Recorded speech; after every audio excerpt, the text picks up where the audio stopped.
Good evening, everyone. It's great to have you here with us tonight. Great to see all those folks up in the top there as well. My name's Peter Trubowitz. I'm a professor in the International Relations Department, which is hosting this evening's roundtable discussion. I'm also the director of the Phelan United States Center here at the school. So the title for tonight's roundtable was written well before the Trump administration joined Israel in striking Iranian nuclear facilities last June. At the LSE, for these kinds of events, you have to put in your proposal at least a half a year in advance, and many events have died as a result at the moment. But here, I think, coming on the heels of a broader collapse in Tehran's strategic posture in the region, mounting economic distress and political discontent in Iran, and now, I think, intensifying pressure on the Trump administration to somehow capitalize on the ceasefire in Gaza. The title for tonight's roundtable is, I think, even more apt and more urgent. What might we expect from the Trump administration on Iran? I mean, how much stock should we put in the Trump speech earlier this week, Monday, of all places, where he says he wants to make a deal with Iran? That was a speech in front of the Israeli Knesset. How will Tehran define its national interest in this new strategic landscape? These are big and important questions for the region, but for well beyond too. And fortunately, we have three very seasoned experts here with us tonight to help us get a better fix, I think, on U.S.-Iranian relations, where they're headed, and what it might mean for the larger region. And starting nearest to me is Dr. Sanam Vakil, the director of the Middle East and North Africa program at Chatham House, and the James Anderson Professorial Lecturer in Middle East Studies at the Johns Hopkins School of Advanced International Studies in Bologna at SAIS.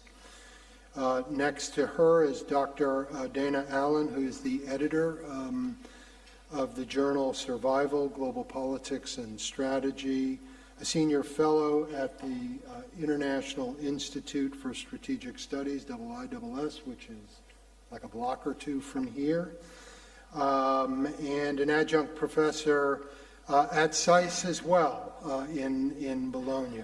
So we've got a lot of SAIS here with us tonight. And then finally, Dr. Anahita Motazed Rad, a visiting senior fellow in the Department of International Relations, who specializes in Iranian foreign policy, and I should add, is really the driving force and the organizer behind this. She asked me a long time ago if I would chair it, and I'm very happy to do it, but she really put all of this together. So welcome to all of you. It's great to have all of you here this evening to talk about U.S.-Iran relations and possible pathways forward. A few words about the game plan before we get started. So I've asked each of the panelists to take 10 minutes each, to give us their take on the state of U.S.-Iranian relations under Trump, and where things might be headed. For those of you who are joining us online, I'm sure there's a fair number. If you want to put a question to the panelists, just please put that in the Q&A function, along with your name and perhaps where you're from.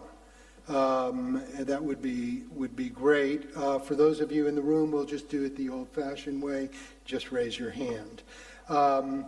Lastly, could I ask everybody in the room, if you haven't already turned your phone to mute, to silent, please do that now, because this is being recorded and it makes for a much smoother recording.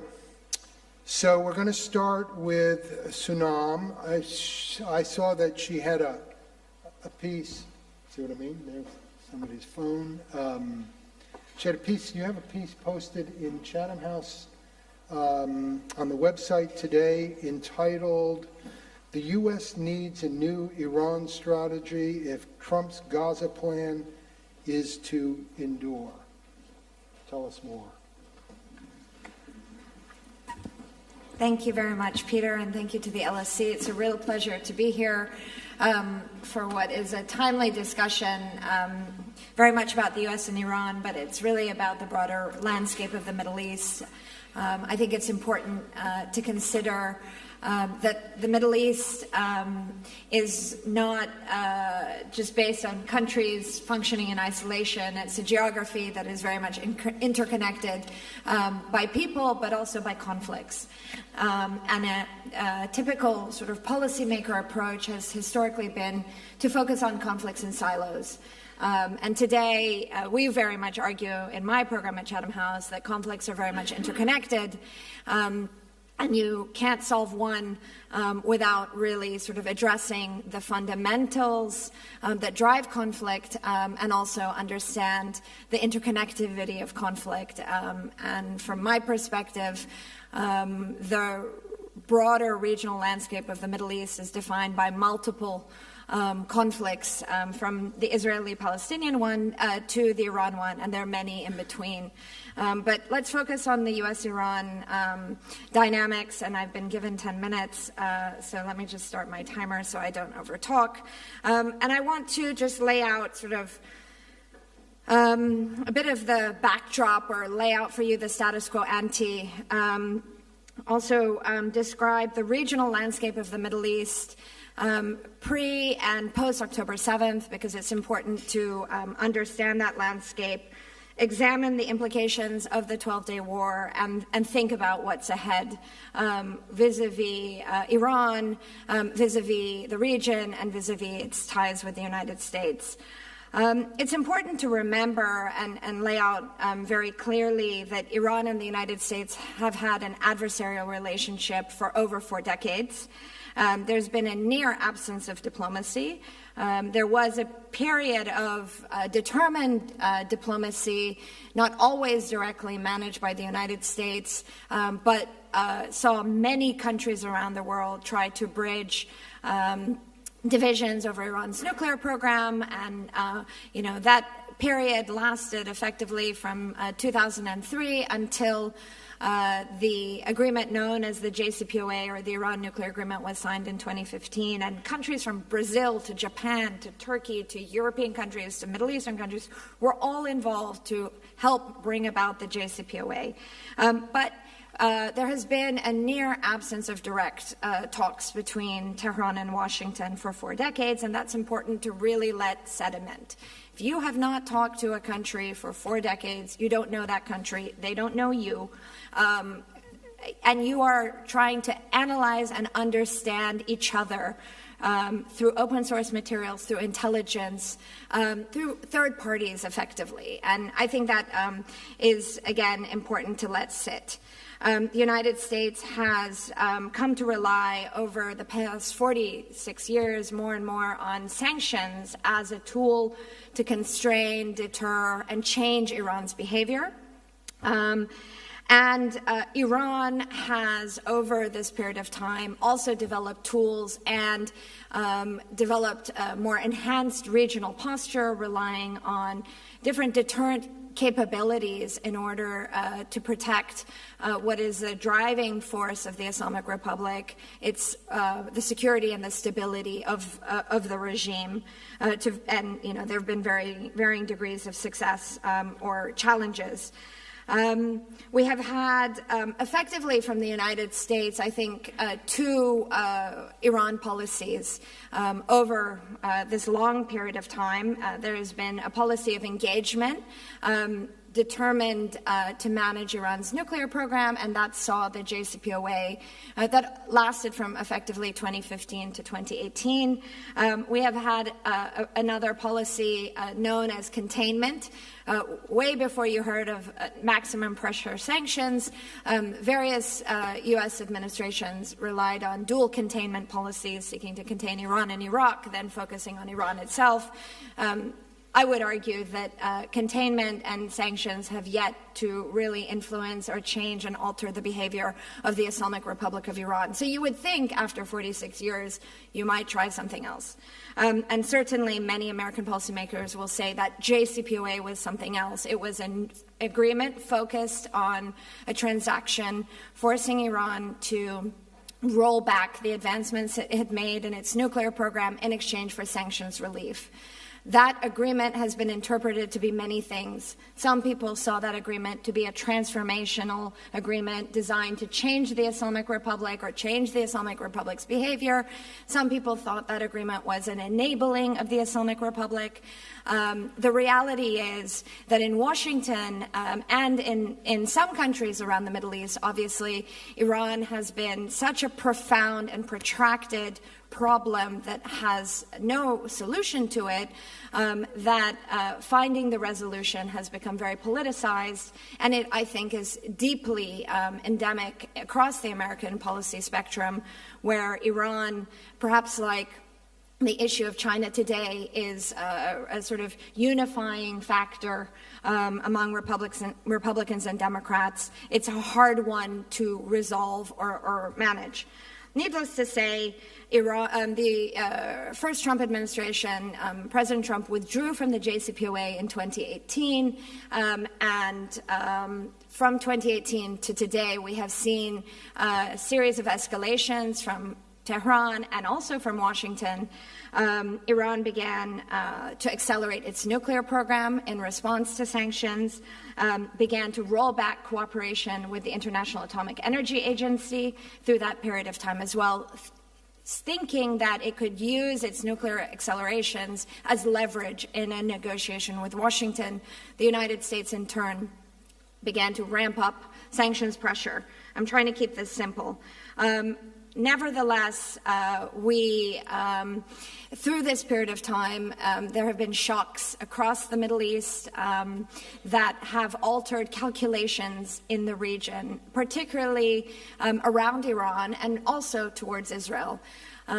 In 2019, as part of Iran's what is known as maximum resistance strategy, Iran decided not just to escalate within the realm of its nuclear program, but also to use its proxy network in order to put pressure not just on the United States, but on regional states in the Middle East that supported the U.S. withdrawal from the JCPOA. And in 2019, one of the biggest shocks we saw in the Middle East that continue to have ramifications today is that Iranian proxies struck Saudi oil facilities in September of 2019, hitting Abqaiq and Khurais. And the impact of that was there were no deaths, thankfully. There was infrastructure damage, not a huge shock to energy prices, actually, also interestingly, but the shock came in that the United States didn't swoon in and protect Gulf states, and that was the sort of underlying security agreement between the United States and the Gulf states that had underpinned their relationship also for over 4 decades. And that shock manifested in Gulf states that had taken a containment-based posture vis-a-vis Iran to move away from waiting for Washington to manage the Iran issue or to try to militarily respond to Iran's aggressions. And in fact, what we began to see quite quickly in 2019 was that the United Arab Emirates restored ties with Iran formally in 2021, but began to send delegations to Tehran to sort things out.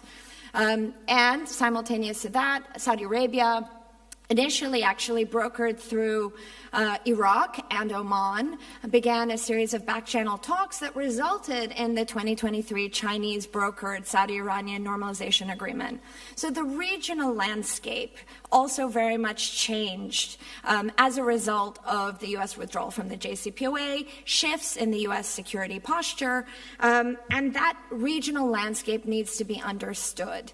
Why does that matter? Because then we have, very simplistically, October 7th, and October 7th has also altered the regional landscape over the past 2 years.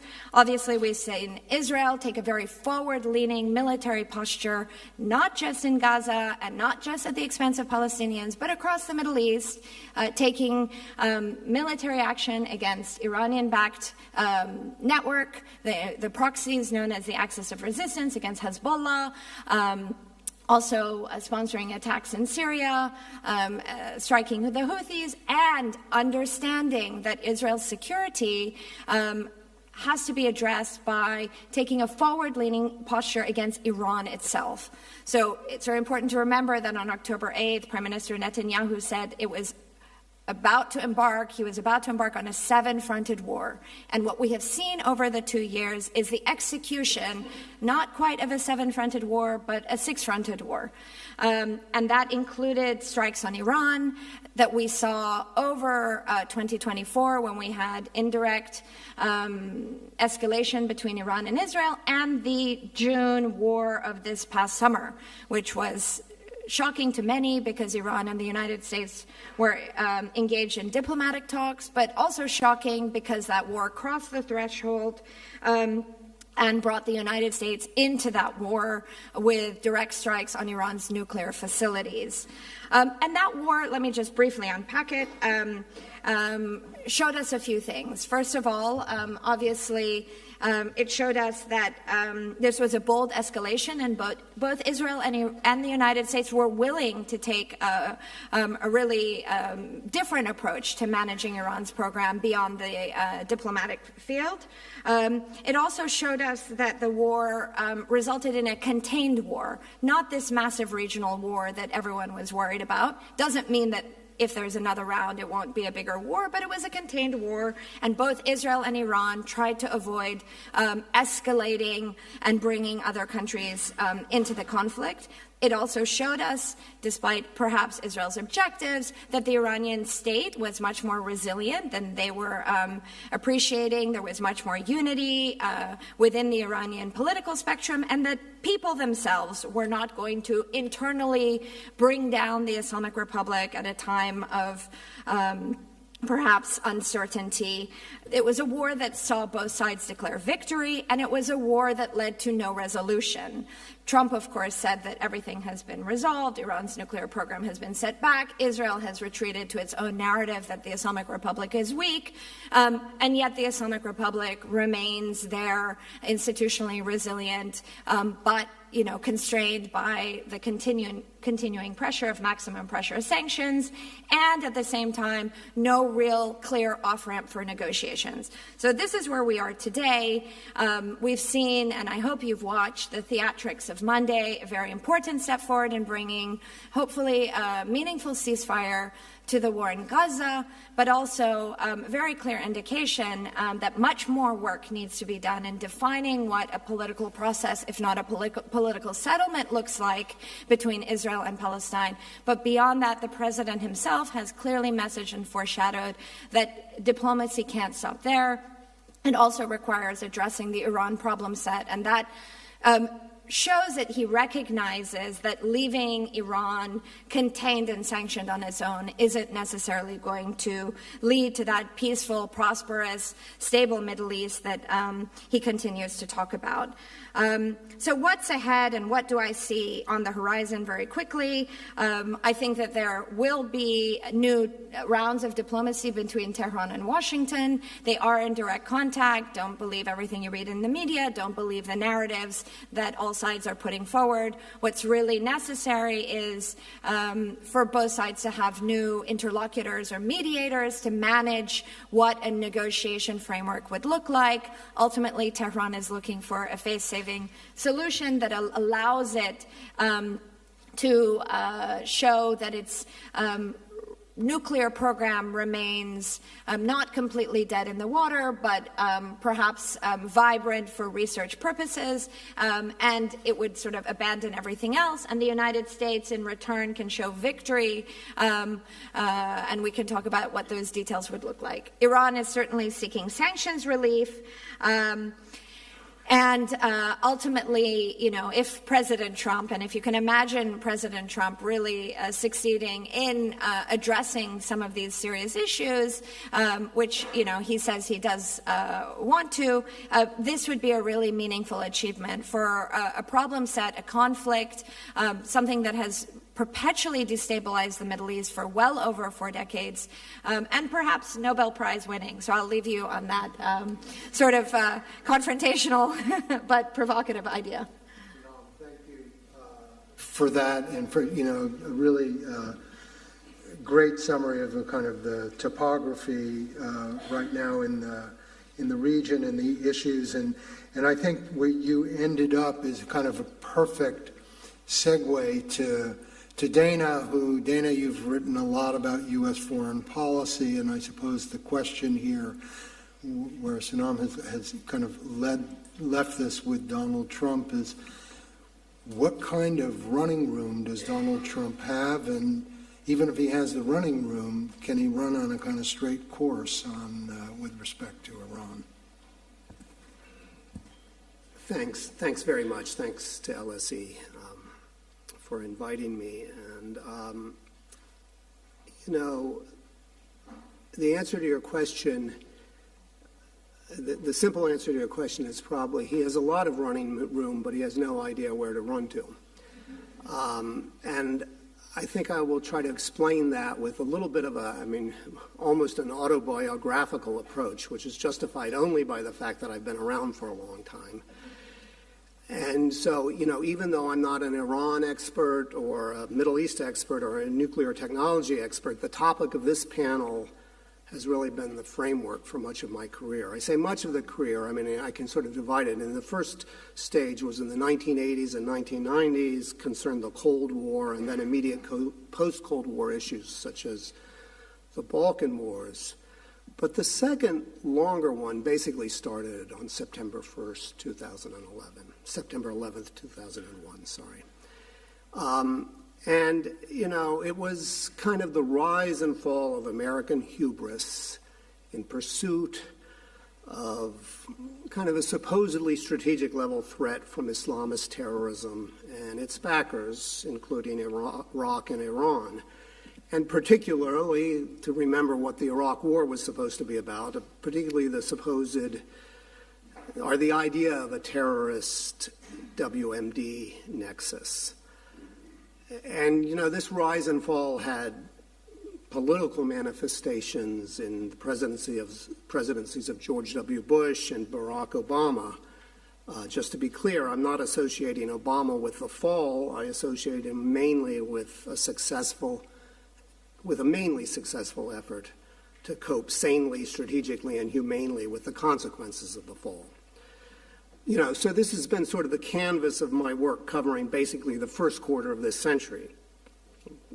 You believe that, I don't. But Iran has been really at the center of that canvas because it's been a central preoccupation of U.S. foreign policy, probably too central for a number of reasons. And throughout that quarter century, the kind of foreign policy community with which I associate myself developed a set of interlocking assumptions and scenarios. This wasn't the whole foreign policy community, but rather what I'd call its liberal center, and analysts to the right would probably dispute that it was the center, but that's another argument. And these assumptions and scenarios regarding Iran included the following. First, Iran had not decided to build nuclear weapons, but it was determined to develop the latent capability to weaponize its nuclear program, if necessary. And the scale of its enrichment program didn't make any sense otherwise. Second, this determination was actually quite understandable from Iran's strategic perspective, which we can get into, but it was also dangerous, with damaging consequences for the non-proliferation regime and regional security generally, but it was made doubly dangerous by Iran's rejectionist and arguably eliminationist rhetoric towards Israel. And third, if this was a problem for Israel, it was also a problem for the United States because of America's intimate political and security relationship with Israel. Moreover, Israel's increasingly, that increasingly may be disputable, but its fraught relations with the Palestinians whom it occupied were bound up in complicated ways with the Iranian challenge, with the danger that conflict from one side of this triangle, or maybe the two sides of the teepee, could, I guess America was the other side of the triangle, but that conflict from one side could spread to full-scale war on all sides. Fourth, there was no good military solution to the problem. If Israel insisted on attacking Iran's nuclear facilities, or somehow persuaded the United States to do so, or if the United States decided to do so on its own, the probable consequence would be a wider war. It would only set the Iranian nuclear program back by a year or so. And in any event, Iran would only be much more determined to become a full nuclear weapons state, and that couldn't be stopped unless you actually invaded and occupied the country. So, following from that, fifth, the only viable solution was a diplomatic one, achieved through international unity, economic pressure, and some degree of military threat. Crucially, this would require giving up the long-standing American demand for no enrichment. It wasn't exclusively an American demand, but I think it was the Americans who insisted on that most vehemently. In any event, it was going to be difficult, or if not impossible, to achieve. And yet, sixth, and Sanam discussed this later in the story, the nearly impossible was achieved in the JCPOA, which she has discussed. The JCPOA did not definitively solve the problem, but it tolerably managed it. And it was probably the best of real-world possibilities. And it was destroyed in what could only be called an act of willful vandalism by President Trump in his first term. So that's sort of my intellectual framework coming to the last 2 years of real horror in Gaza and in Israel and in Gaza. Israel's expansion of that war against Iran's so-called axis of resistance in the region, and against Iran itself, which culminated in this 12-day war in June, I believe. And a lot of the assumptions and the scenarios we talked about for so many years that I've just outlined have now played out. Israel attacked Iran's nuclear facilities and got the United States to help. These were seen as a nightmare scenario by many of us for many years. So the question is, has the nightmare happened? Obviously, in relation to Israel and Gaza, the nightmare has been beyond words. The other elements have not played out exactly as many of us feared, and have diverged in ways that have partly to do with the overwhelming nature of, the overwhelming demonstration of Israeli superiority through its attacks, and partly to do with what, Peter, you referred to as running room, or I would say, let's say, the singular characteristics of President Trump. Israel's astonishing intelligence and air supremacy has created a situation that maybe we didn't anticipate. Yes, Iran would be expected to expand the war regionally and redouble its nuclear efforts. But for the foreseeable future, it has to know that if it does either of these things, it's going to get hammered again and again. On the Trump side, his decision to bring the United States into the war entailed a very Trumpian abandonment of the caution that was shown by Biden, Obama, and even George W. Bush once he was chastened by the Iraq disaster. But he also abandoned the cautions behind that, the assumptions behind that caution in ways that have brought some surprising results. Specifically, no one believed that the United States could actually go to war with Iran for a few hours or even less and call it quits. I mean, there were a lot of reasons for this, including just the way the United States plans wars. But Trump did it.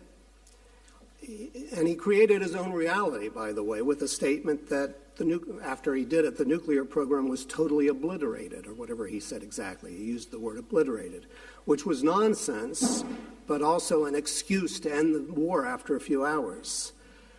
And, you know, the kabuki of Iran's retaliation against the U.S. space in Qatar was another example of something that Trump could get away with in a way that I don't think other presidents easily could. Now, these things I'm playing with apply also in a number of ways to Trump's role in the just concluded Gaza ceasefire, which I suspect may come up later. There are simply things Trump can do that other presidents can't do. These are mostly bad. But there can be pleasant surprises. Could this be a lasting nuclear deal? Could this lead, as Sanam, I'm not sure what her conclusion was, but as she intimated, could it lead to a lasting nuclear deal? I doubt it, because I doubt the administration has the diplomatic and technical expertise and capacity to pull it off. You know, having said that, I actually was in a Track 2 meeting that included Iranians recently, and I put forward the argument that an American adversary looking for a solution should consider the possibility that this president has a freer hand than other presidents in diplomacy as well as war. So my very quick conclusion, I'm glad the 12-day war ended on day 12.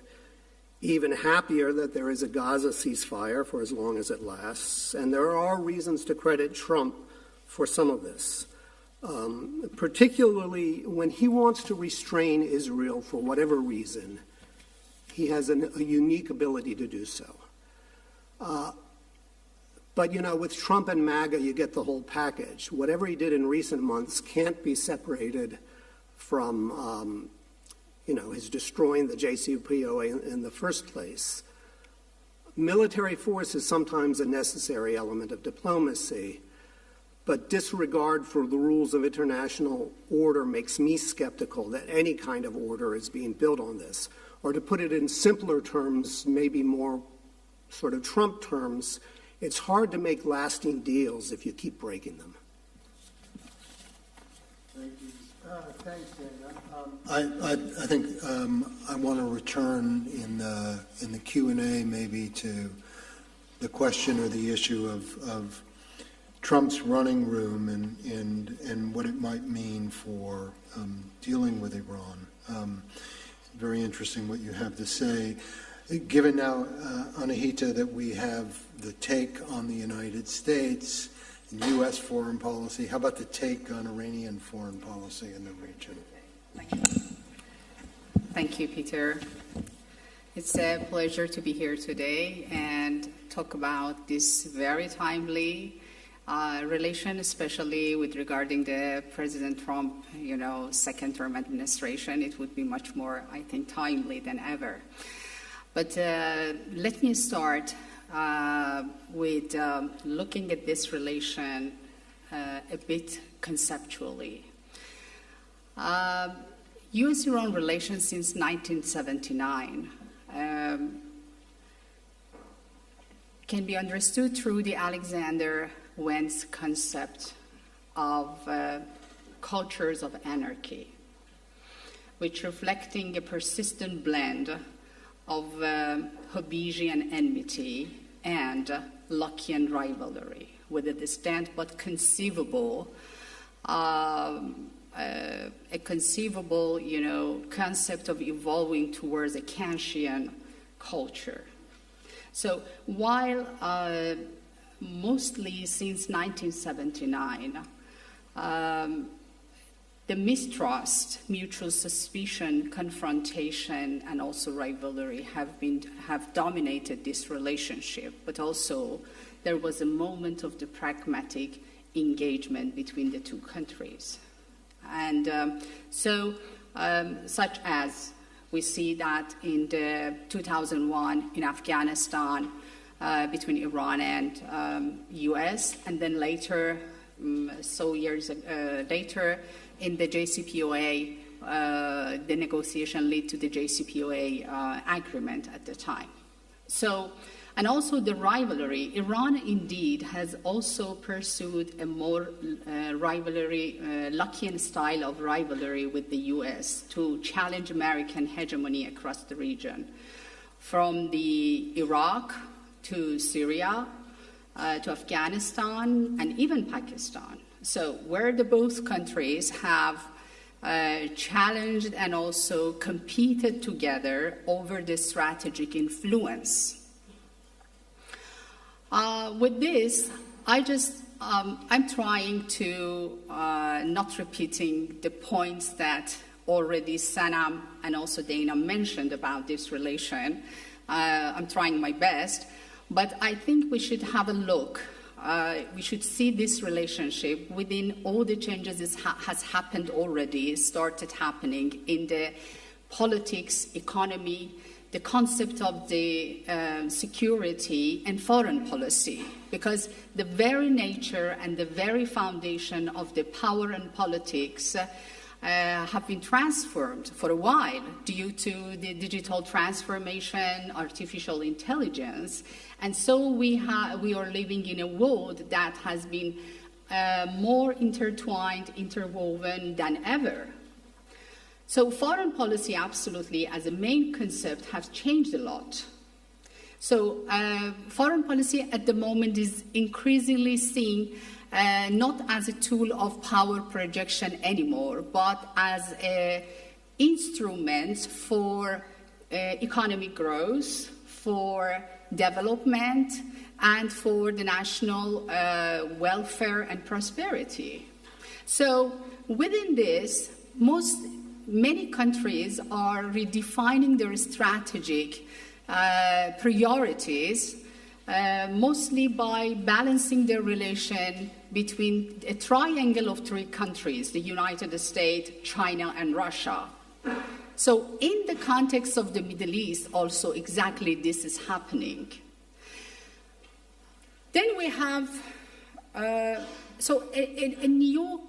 kind of, new cooperation, connectivity between the countries at the regional level and even cross-regional is happening in all domains of the energy, technology, economy, and even politics. So with this, Iran, a country of significant geopolitical and geoeconomic position, finds itself positioned in the overlapping context, these two contexts of global and regional, which mostly trapped by its old principles of foreign policy, which is more ideological. And so, having said that, it is just in relation with two of these powers, China and Russia, which is very controversial, not the United States. And the third, Iran has been largely excluded from all the regional and cross-regional initiatives and also agreements. So it left Iran in a way with no choice. But with all these, still Iran, with all these developments, still Iran as the center of the Trump's Middle East policy, which in his second term, Trump has started again to revive the maximum pressure campaign and actually revive the maximum pressure through a kind of both economic sanction as well as the coercive diplomacy to bring Iran to changing its behavior. I'm not mentioning that changing the regime, because he's explicitly mentioned that he's not going to change regime, but just want bring Iran to the negotiation table and, in his own words, to a unconditional surrender. And I think this word also is a bit controversial, because the first or maybe last one it has been used, it was in 1945 after the World War II, when the Germany and Japan unconditionally surrendered themselves. So with this, many observers believe that Iran strategically is isolated and weakened, but still, in a way, operationally and practically, Iran is still resilient. So, however, Iran is down, but it is not out. But Iran's foreign policy in this relation, it's very important, because Iran's foreign policy mostly always has been based on a combination of the pressures from the international system, which caused that Iran to have some priorities in its foreign relation, and also the domestic pressure and the domestic and internal factional, trends at the time. So, at the moment, Iran is trying, especially after the 12 days war, Iran is trying to find some, ways to resort again to diplomacy. But it is very, very difficult in a way, because Trump is mentioning that Iran has no choice other just to accept everything. And he is not alone in this, because there is a coalition of international forces, mainly the Europeans and even the regional ones, that they are accompanying Trump in this policy. But about the Iran, I think the consensus inside Iran and in decision-making in the foreign policy is very difficult and hard, when especially it comes to the relation with the U.S. It is very difficult. But indeed, all the formal and informal bodies of Iranian foreign policy decision-making, at the moment, they have a very hard time in taking decision towards what should they do. And however, leadership, in recent days, he mentioned that he is not going to accept the peace deal of the Trump. And after that, Abbas Araghchi, Iranian foreign minister, also mentioned that the U.S. should respect our right. So, and also, and in another statement by Shamkhani, he is the leadership defense advisor, defense council advisor. So, in a way, the top hierarchy at the Iranian politics, they are thinking about not entering to the diplomacy, while there are also other sounds that it should happen. So, I think that with this, maybe we could reach to the point, given all these dynamics that is happening inside Iran facing two scenarios, in a way. First, resist to its and not changing its behavior, while the consensus mostly inside Iran is about just resisting. And if it happens, I think beyond the economic hardship and growing all the domestic social unrest and instabilities there, it will put Iran in the position that even may legitimize the international intervention under the Article 7 of UN Charter, then it would be a very bad situation. And I think that also Iranian leaders are aware about this. And even recently, Mr. Shamkhani, he also mentioned that if such a thing is going to happen, especially about the imposition of the UN Resolution 1929 about the closing the vessels and stopping the vessels of the oil export of Iran, so they have no choice to closing the Hormuz Strait. But on the other side, we have another scenario that maybe would be very positive. Yes, I'm at that. Yes. So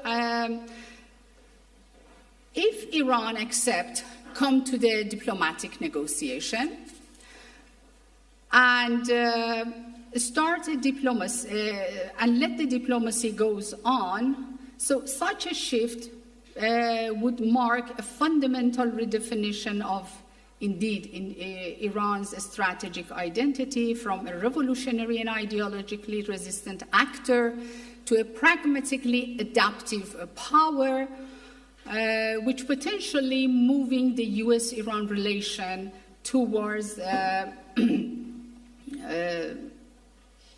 from the long-standing Hobbesian hostility towards the Kantian culture of coexistence, cooperation, and also friendship.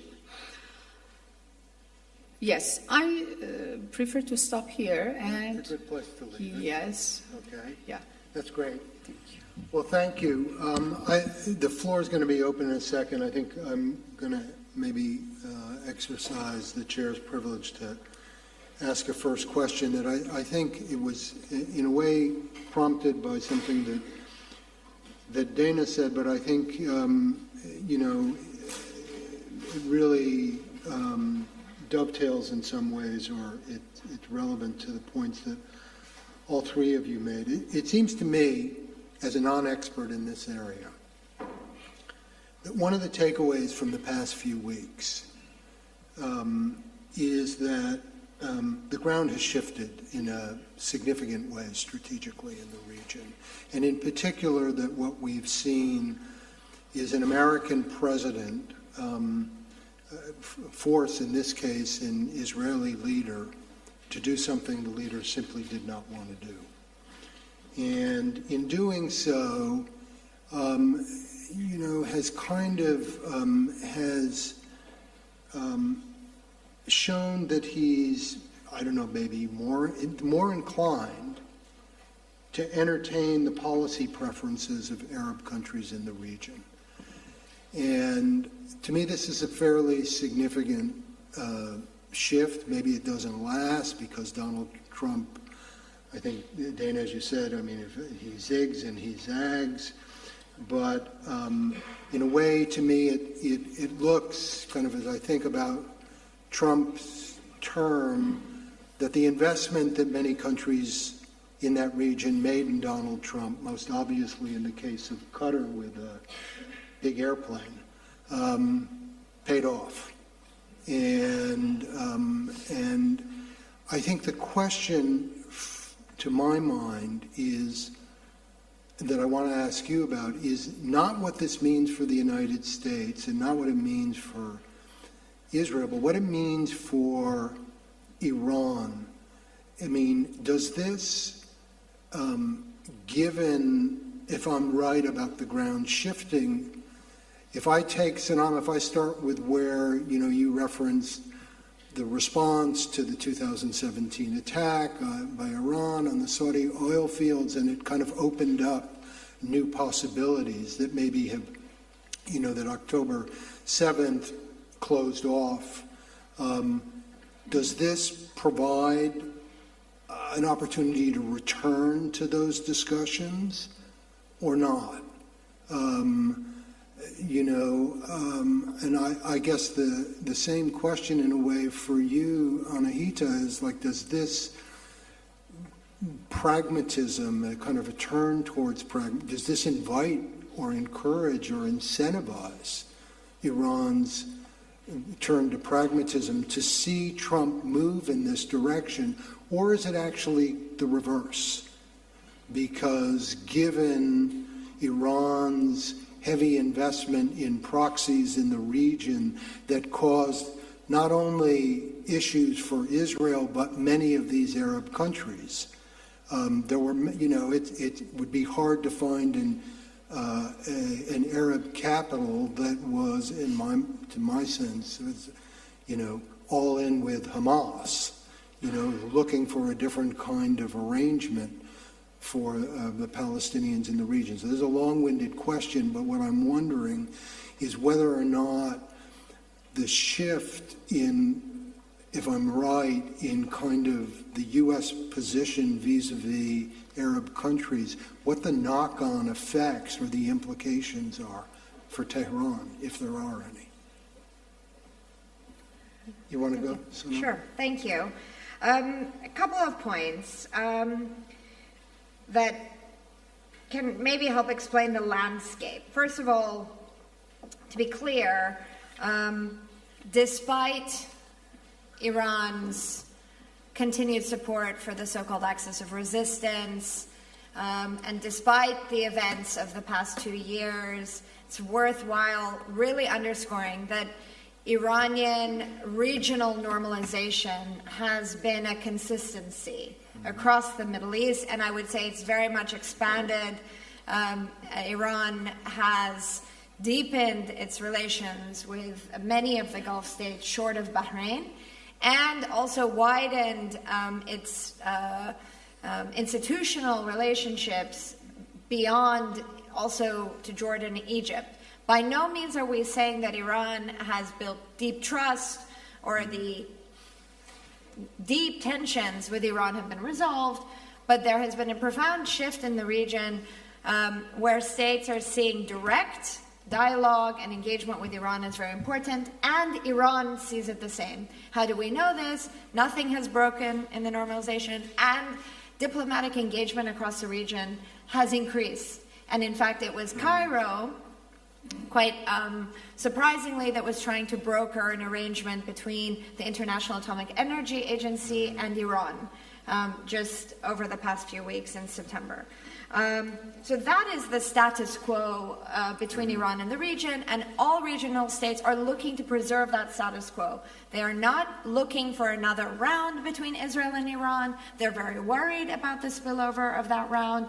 They see that last round in June as being relatively contained, and they see Iran as having been relatively contained in its responses, and very much think that another round would look different. Secondly, to your point, I don't think it's the Qatar airplane that is the inflection point here. It's actually about Trump's, I think, broader security strategy that is about economic arrangements rather than military engagement in the Middle East. It's about burden sharing. It's about encouraging investment into the United States, and you can say that plane is doing so.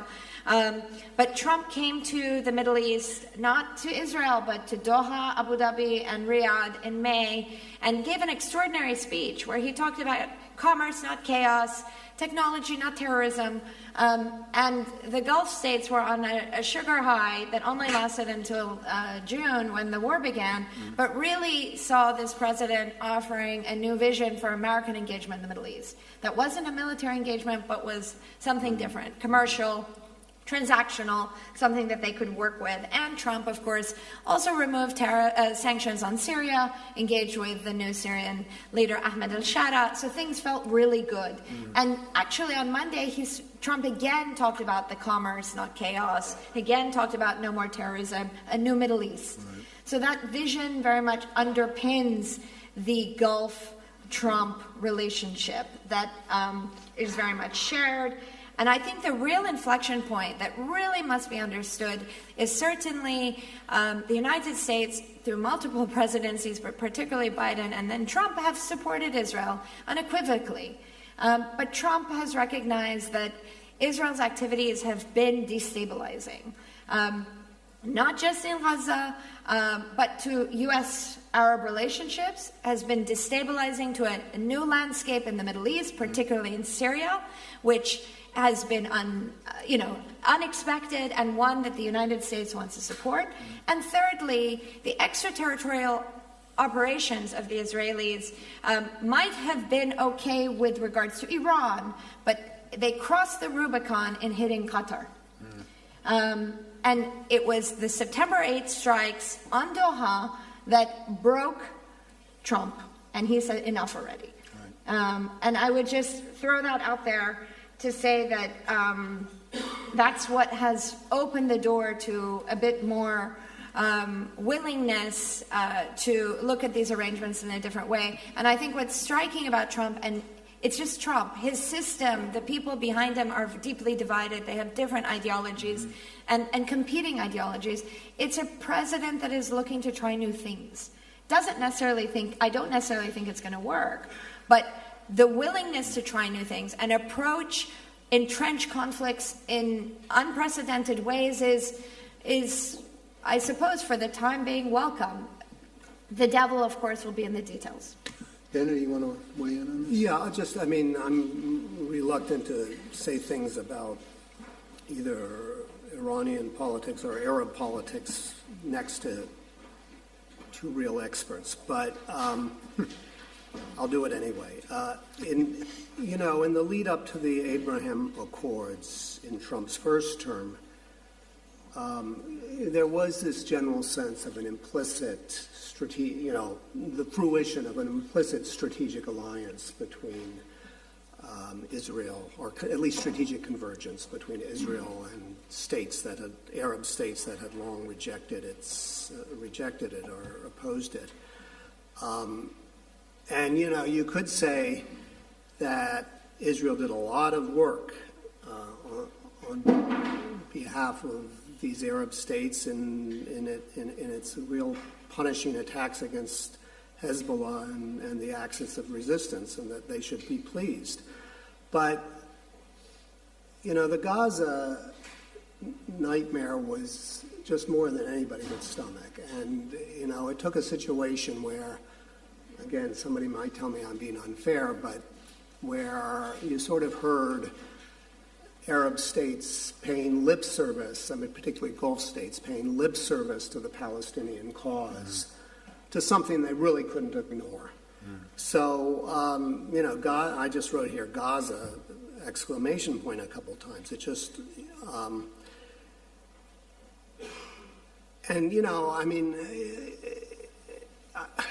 sure there are still some ways that they're welcoming what Israel has done in certain respects, against Iran, or at least against the axis of resistance. I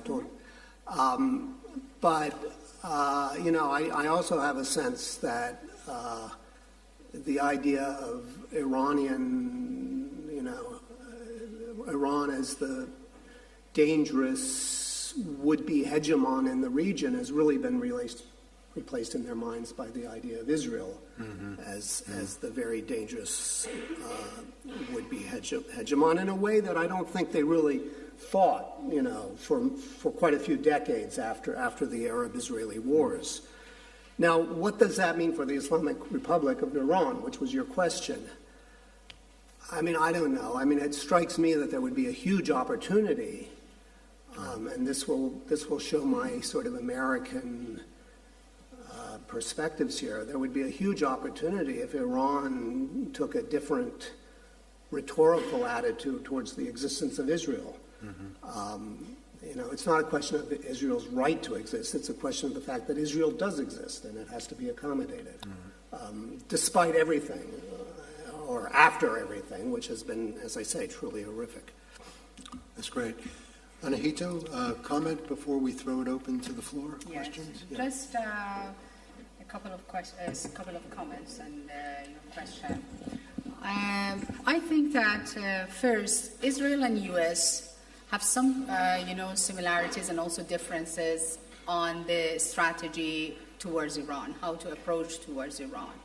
And definitely on the side of U.S., U.S. has mentioned several times that the Trump and U.S. is not going for any regime change, but bringing Iran to the table of negotiation for changing behavior. However, apparently, because Israel especially sees Iran and especially its proxies as an existential threat for itself, and so they are trying to even change the regime of Iran, going for that. But at least I think at this point Trump didn't allow Netanyahu to go for that. So letting the diplomacy goes on with the case of Iran, and they are just, and as I mentioned earlier, through a kind of both economic sanctions, especially after the reimposition of the UN sanction as well as reactivation of the snapback, we see that the pressure on Iran has been more and is going to be more, especially because also all the economic channels of Iran for the circumvent sanctions, including in Iraq, is blocking. So in this case, we will see that Iran find itself in a way alone, and maybe this bring Iran to some important decision about the diplomacy and giving the chance to the diplomacy on the side of Iran. However, I do agree with Sanam about maybe a third party should come in this process, like the Egypt did between the Iran and the IAEA. So and start, the negotiation between Iran and U.S. However, Israel is not so, maybe wouldn't be so satisfied with this process, but we have to wait and see. Okay, so we're going to open it up now. Great. I'll take this person right down here. We'll start here, and then we'll go way to the back there. Just keep your hand up, second row to the back. Okay, start here. Thank you so much, panel. Dr. Vakil, my question is from you. You mentioned that Iran has expanded alliances. Yet, when we look at the region, almost every major Arab state, including Egypt, has normalized ties with Israel or is engaging diplomatically under the Abraham framework.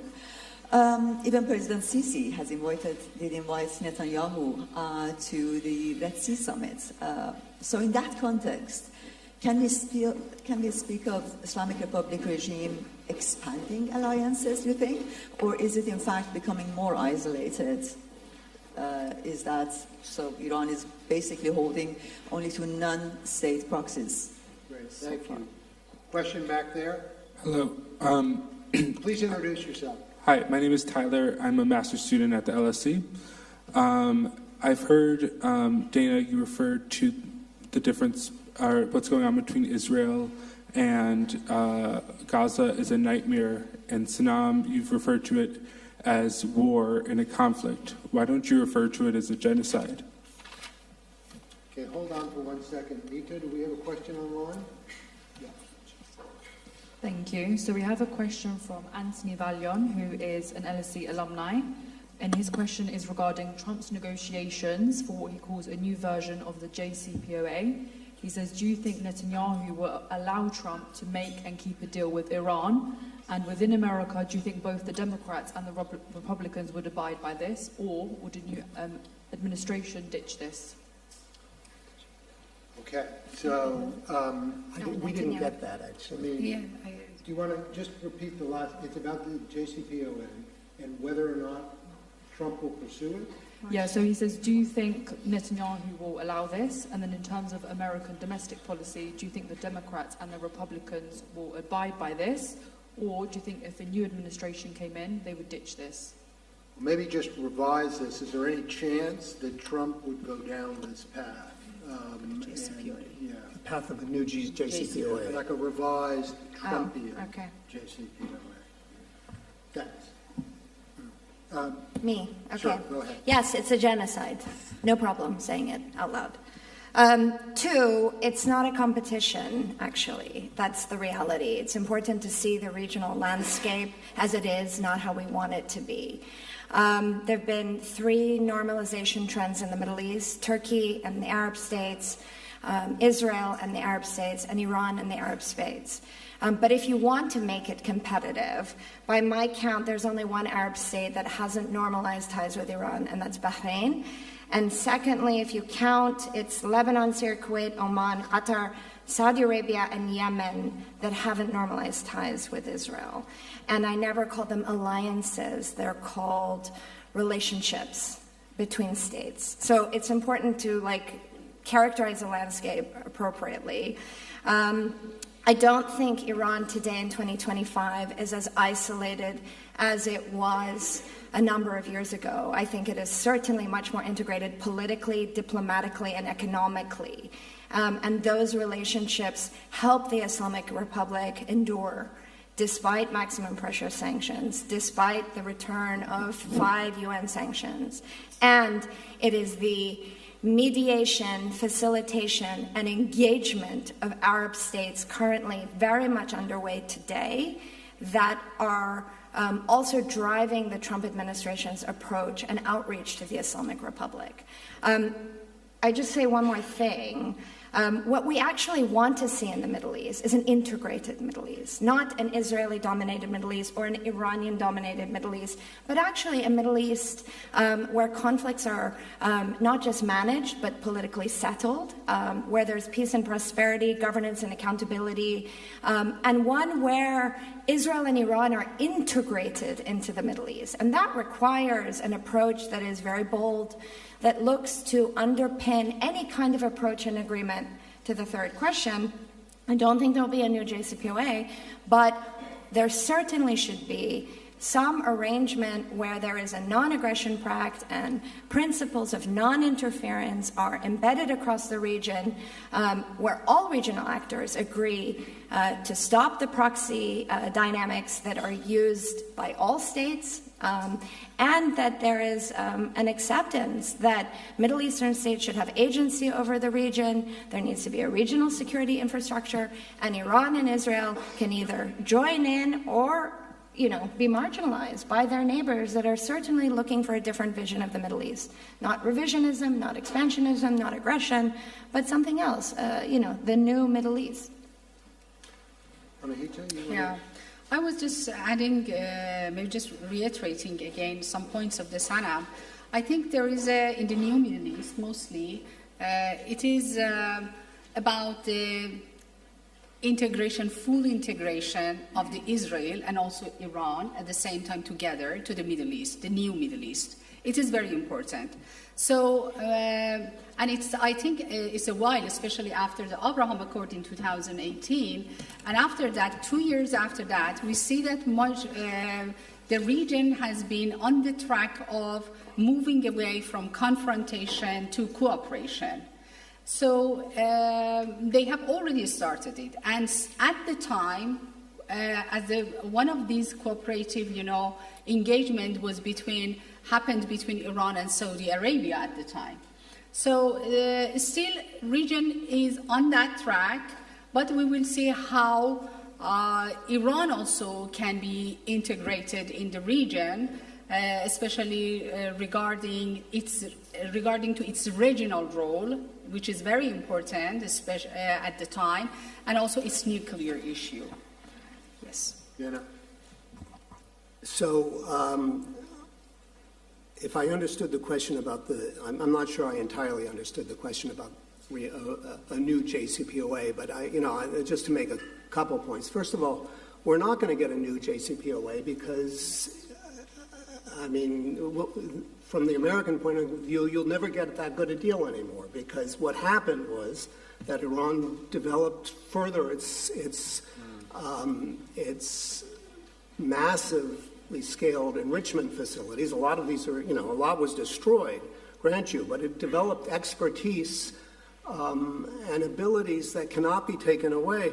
Moreover, it has, something like 400 kilograms of 60% enriched uranium and other amounts of lesser enriched uranium stored in scuba-sized cylinders, scuba tank-sized cylinders. This stockpile, there was an assumption immediately that it had been removed and hidden. Now there seems to be countervailing evidence that it actually was left in Fordo and is buried there. It's probably not easy to get to, probably very difficult to get to. But it creates a situation, if they do get to it, which I assume they can eventually, where they don't actually need to recreate this massive enrichment capacity or enrichment activity, because they already have enough material which they can further refine in really small scale clandestine ways to make like 10 nuclear weapons. Now, what you would do with 10 nuclear weapons is an entirely different question. That's not necessarily a game changer in any particular way. But, but the political aspect of the question, I would repeat that this comes back to Peter's original running room question. Yeah, I think that, because I think the question was,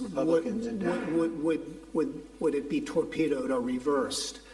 I think Trump, whatever deal Trump could reach, if he could reach a deal, might be not reversible in the way that a Democratic president's deal was reversible.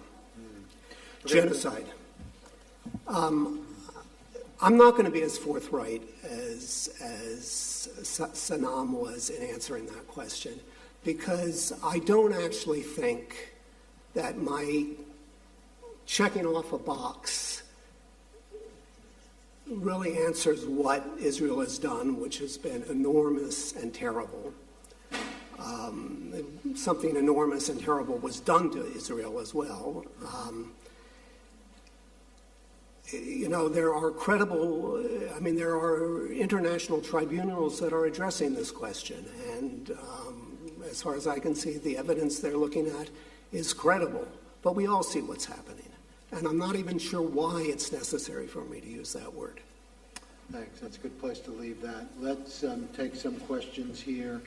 How about the person right up here in the olive coat? Yeah. Hello. First of all, thank you so much for this talk. It was really insightful. It's hard to hear you. Can you speak directly into the mic?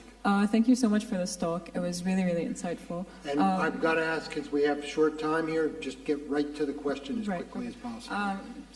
Assuming an ideal scenario where the Gaza ceasefire deal is actually successful and that there's a successful diplomatic negotiation, I'm saying assuming ideally, what do you think the Islamic Republic might do in regards to recalibrating its proxy network in the Middle East? Thank you. I wasn't disagreeing. I couldn't hear you. That's why I was shaking my head. So we've sent a mic upstairs. Do we have anybody upstairs who's got a question? How about this gentleman right there? Yeah. Hiya.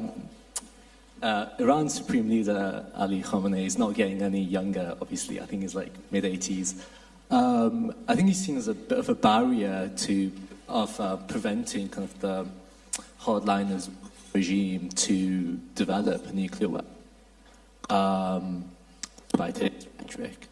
Are there any dialogue within kind of Trump's administration acknowledging that and can you get right to, we need to get to the question. Yes. My question is, do the Trump team think, do they think that there's a potential for a hardliner to become the next supreme leader and for a nuclear weapon to be developed? Who should be supreme leader?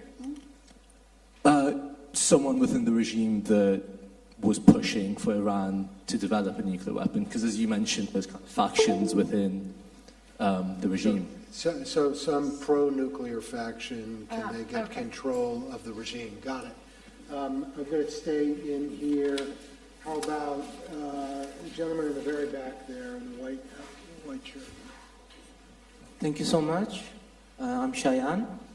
There's an increasing popular narration among Iranian public opinion that Iran and Israel inherently by nature are in tension between each other, regardless Ayatollah rule in Tehran or Shah or president, a democratic president. I refer to the Financial Times article. Go straight to the question. Okay. There is another narration that Iran and Israel should collaborate with each other because they are matched together strategically by geopolitics, because they both surrounded by the Arab countries, and these two Arab countries can collaborate with each other strategically. Which narration do you think carry more weight, and what's the implication for the future of Iran? Okay. Who wants to bite first?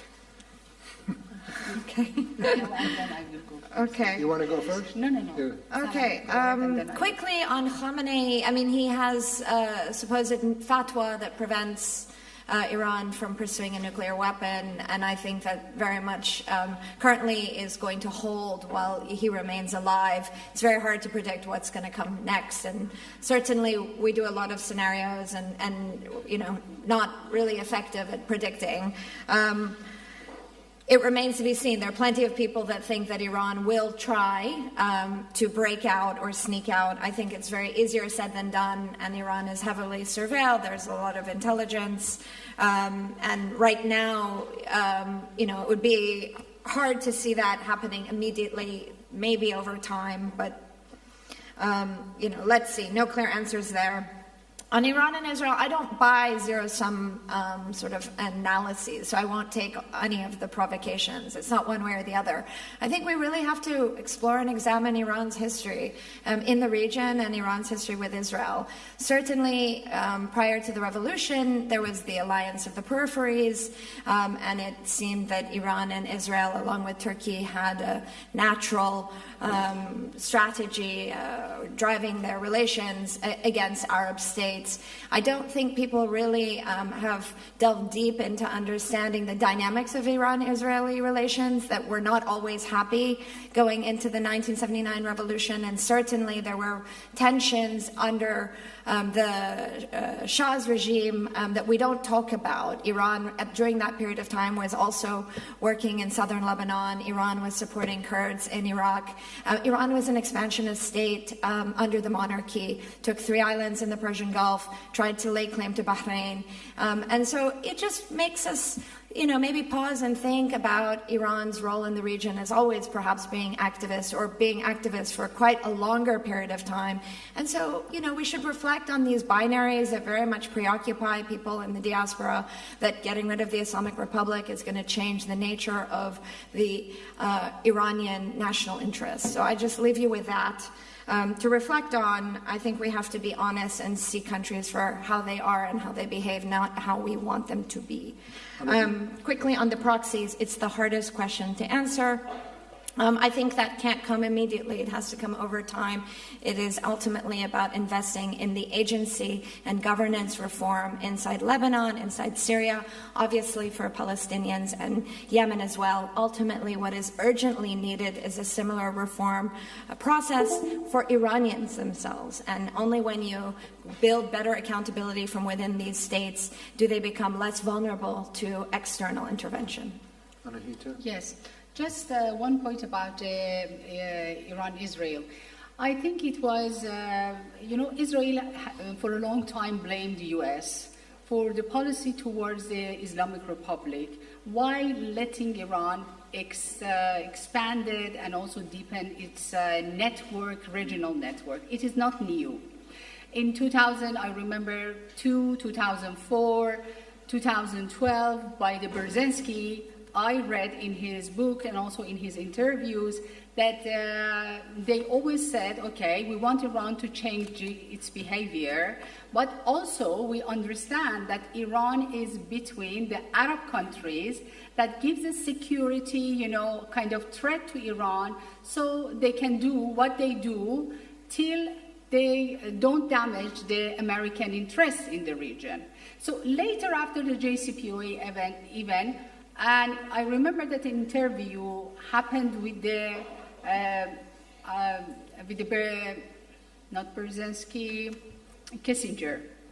And he was also mentioned again some concerns about Iran, and also asked Iran at the time to change its behavior, otherwise we cannot accept that. And even he made this, he mentioned this sentence that Iran has to decide between being a nation or a cause. It is very famous.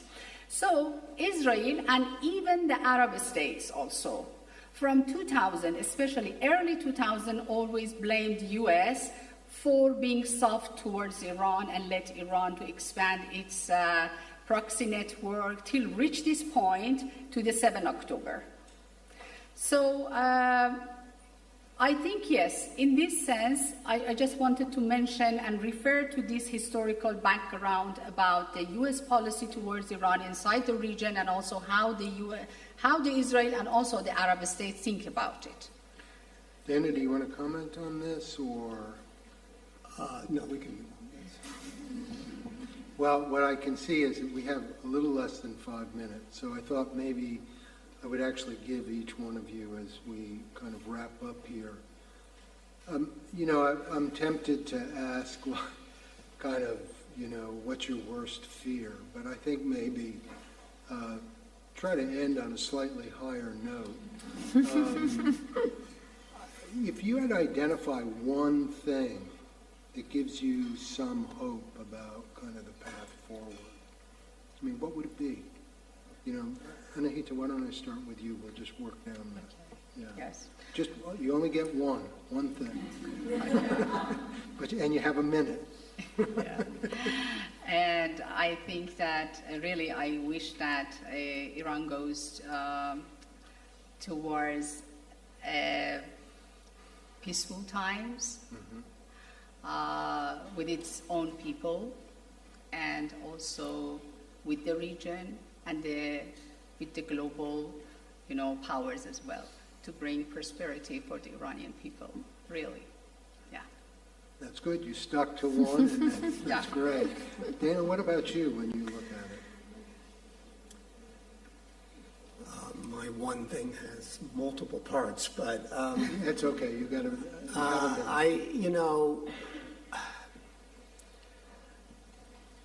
You do see this unmistakably vibrant and in some ways resistant civil society in Iran. You see the same thing in Israel in a lot of ways, not particularly enlightened at this moment regarding the Palestinian issue, but nonetheless committed to democracy. We've spoken about the question of whether the Trump administration has special dispensation or special running room. And I think in the end, I'm not particularly impressed by its capabilities to manage something here. But I do think that, after the exhaustion of the last 2 years, after the word I'll use again, the nightmare of the last 2 years, peace does sometimes come through exhaustion and through stalemate, and just the one last multiple part of that. So Israel demonstrated incredible mastery over the skies of Iran, and it demonstrated, intelligence supremacy and everything else we've talked about. So its power was really great and fed its hubris, arguably.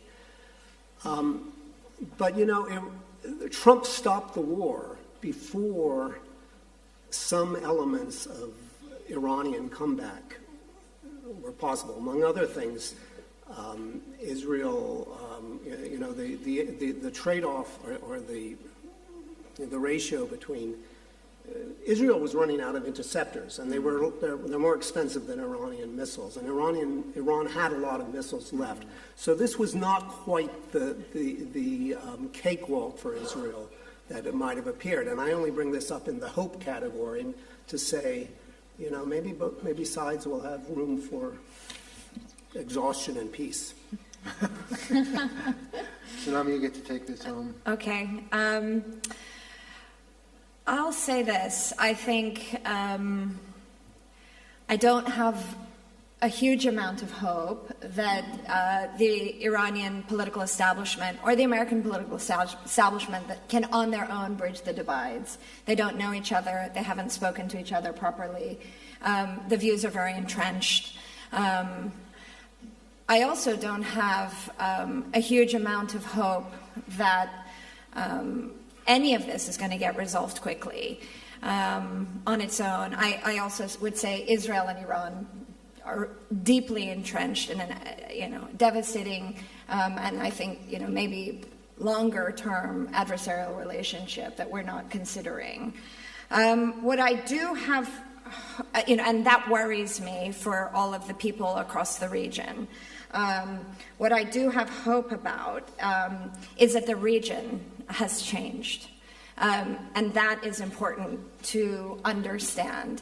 This is not, we're not snapping back to the status quo ante of October 6th.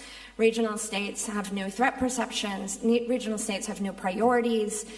Climate is a hardcore security issue. There's energy diversification going on. And regional states are looking to exert agency and understanding that leaving conflicts to fester is very dangerous. And that's what October 7th has taught most of the region. So my hope, the glimmer of hope I have, is that regional states are exerting more agency, and collectively and individually they will play a larger role in trying not just to manage, but hopefully to arrive at meaningful political settlements. That's a great place, it seems to me, to leave it, and please join me in thanking our speakers.